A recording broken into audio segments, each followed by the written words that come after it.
Now let's talk about guest blogging and blogging and how all that relates to SEO. So blogging on your own blog and website. And by the way, when I say blogging, let's use a slightly broader term, because you can blog and write things, but you can regularly produce content on a YouTube channel or a podcast. So really, blogging is fine, but in some senses, maybe we can extrapolate that to larger definitions, to maybe YouTube channels. But for now, let's stay with the idea of blogging on your website or a blog, okay? So you can use each blog as inbound marketing, right? You target some search term, you write a nice article, people discover you through search, and then they buy stuff, they sign up for things. We've already talked about it in our inbound marketing video. So this is very synonymous, right? So blogging is really synonymous with inbound marketing. They really go hand in hand in a way. Now, how many articles, how many blog posts should you write, right? How often should you write?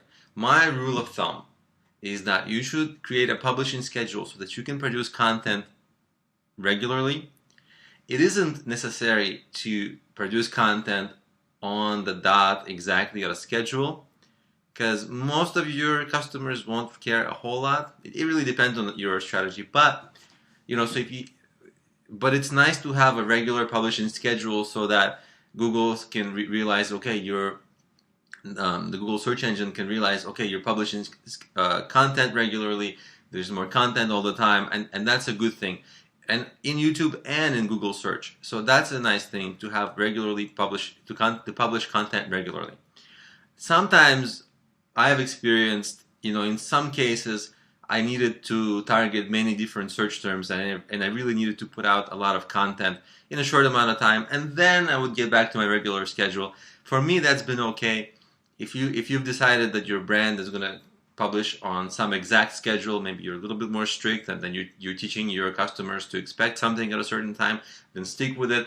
But I personally don't kill myself about regularly publishing content. I choose a publishing schedule that makes sense for me, and then if I need to slow it down sometimes or speed it up, I do, depending on really the overall business situation, because the overall business situation can change in either direction at any moment. And sometimes if you're more flexible, if you have the opportunity to be more flexible, it's sometimes better. Okay, what also I want to really caution you is that many people make this mistake of writing blog posts and then moving on to writing new blog posts. And my rule of thumb is that you should spend at least 3 times, or let's maybe 2 or 3 times, as much time as you spend on creation of the blog post on the marketing of that blog post. So you see how that works? Let's say it takes you an hour to write a blog post. Try to spend 2 or 3 hours promoting that blog post, because the blog post does you no good if it doesn't rank in SEO, if it doesn't get shared virally or socially, if it gets lost somewhere and it's like search result number 100. It doesn't help you. There's no point. There was no point of writing it, because the whole point is that the blog post would rank in Google and get shared, then the traffic would come and do things on your site, right? So you want to do enough marketing. And in the 2 to 3 hours, that's just a rule of thumb of mine. The real rule that I use is that if a blog post of mine targets a really important search term for me and for my business that can drive a lot of traffic, that has very relevant and good traffic, I'm going to spend almost an infinite amount of time. Right? I'm going to really take the time over the long term to make sure that that page or video ranks and it stays up in the search results and goes higher and higher, because it can make me money, right? If it's a lucrative search term, or if it's something that brings in a lot of well-targeted traffic, then of course you really want to stick with it. And what a lot of people do, like I said, they write a blog post and they move on. Do not do that. Write a blog post and do marketing, and then come back to it like 2 weeks or a month later. See where it ranks. Okay, do something else to it to make it rank higher. Come back 2 weeks or a month later. Do something else to it a week until it's ranking really well and bringing you the traffic you were after. Because if it's an important search term you're after, then you gotta really bring it home in a sense, right? Now, when you're writing, Now, these days, quality is way more important than quantity. So you want to have blog posts that are good. Maybe they have rich media, maybe they have like images, videos, maybe an embedded podcast episode, maybe some slides, maybe a PDF, I don't know, something, anything. Google likes, and people like, rich content, which is all the content I mentioned, like videos, images, all that stuff. So you certainly want to try it, and have reasonable lengths.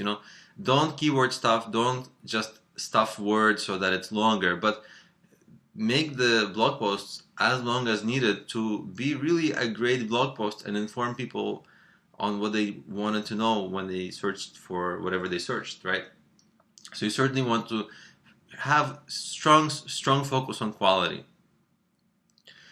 And like I mentioned, all those things, pictures, videos, Google likes that, people like that. Because especially for people, because some people, they like to consume content in different ways. Some people would like to read, some people would like to watch. Some people would like to listen on their iPhone, right, as a podcast. So, if you have different kinds of content, you will end up satisfying different kinds of people.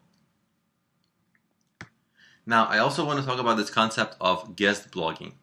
It used to be that you would go to different blogs, write a guest blog for them, right? So you would write a blog post, but it wouldn't go on your site, it would go on their site.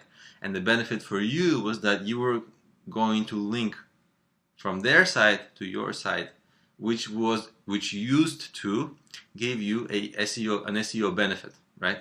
That link used to give you an SEO benefit. Now, that's a very questionable strategy, because Google went public and saying that too many people were doing this and they are no longer supporting that, and those links are not going to really help you with SEO. Okay, so should you do guest blogging today?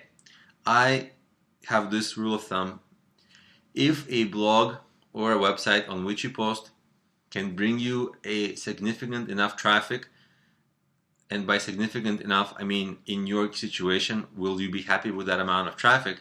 Are they big enough, right?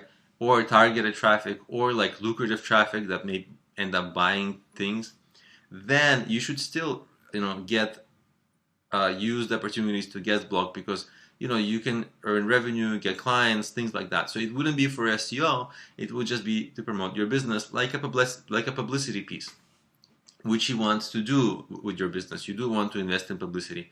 So for medium and large size publications, definitely I still do guest blogging when I get a chance, and I would recommend it.